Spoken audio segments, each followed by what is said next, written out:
Hello friends, good evening. मैं এতিয়া ৰাতিৰ সাজৰ কাৰণে ভাত বনাব আহি গ'লো।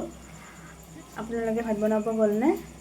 এইফালে মই কুকাৰত ভাত বহাই দিলোঁ এতিয়া, আৰু আনফালে ৰুটি বনাম দেখাই আছোঁ। গৰম হ'ব দিছোঁ আটাৰ কাৰণে। আনফালে ভাতত অমিতা আৰু আলু দি দিছোঁ। এইফালে ভাত বহাই দিলোঁ।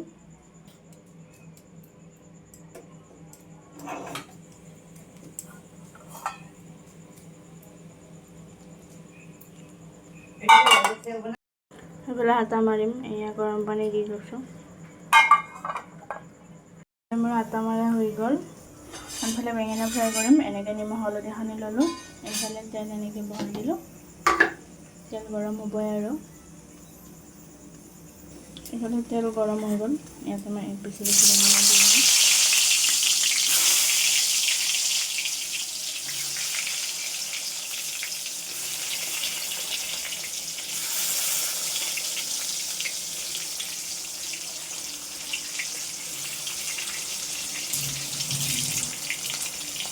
বেঙেনা ভাজি হৈ গ'ল। আনফালে মই টাৱাখন বহাই দিছোঁ। এইফালে কলফুল বনাম, কলফুল ভাজি আছোঁ।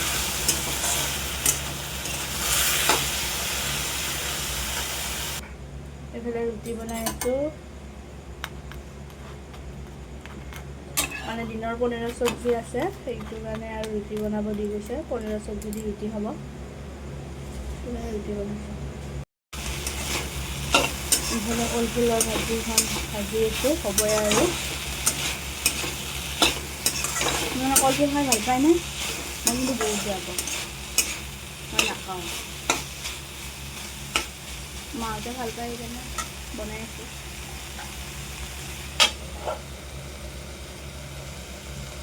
এইফালে ৰুটি বনাই আছোঁ। আনফালে মই বাটাৰ দি কিনে বনাই আছোঁ।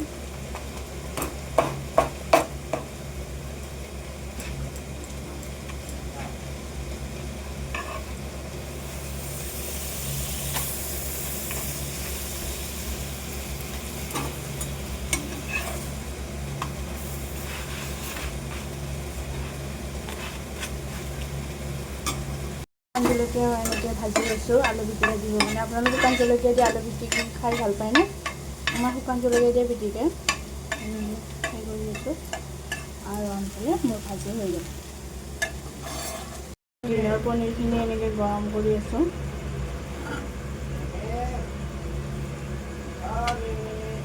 ৰুটি বনোৱা টাৱাখনতে গৰম হ'ব দিছোঁ।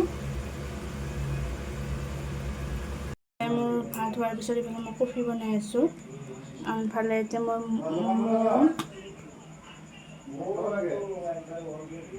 মমো আৰু বাটাৰ দি পেলাই এনেকৈ ব্ৰেডত লগাই দিছোঁ, মানুহজনে খাব।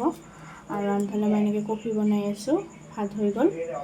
আজিলৈ আহিছোঁ, বাই বাই, গুড নাইট। আপোনালোকে কিহেৰে ভাত খালে কমেণ্ট কৰি জনাব।